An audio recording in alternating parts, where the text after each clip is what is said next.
हद से भी मामला बहुत आगे निकल चुका है।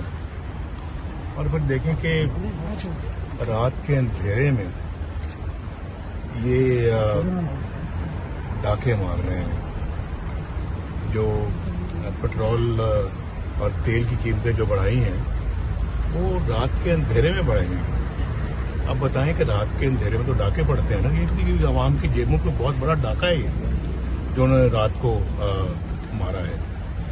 तो इंतहाई सूरत हाल जो है वो तशवीशनाक हो गई है। जो कहते हैं ना जी कि पाकिस्तान जो है ना वो तबाही के दहाने खड़ा है।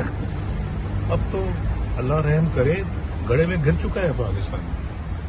तो अब ये तब्दीली के नाम पे वोट लेकर ये आए। और वोट भी इनको कहाँ मिला था, वो तो इनको हुकूमत दिलाई गई है। और YouTube पर गुगली टीवी देखने के लिए youtube.com की सर्च बार में गुगली टीवी टाइप करें। गुगली टीवी के पेज पर सुर्ख रंग के सब्सक्रिप्शन वाले बटन पर क्लिक करना ना भूलिए। YouTube पर अपलोड होने वाली वीडियो से बाखबर रहने के लिए बेल आइकॉन पर क्लिक कीजिए। आपको हर नई आने वाली वीडियो के बारे में नोटिफिकेशन मौसूल हो जाएगा।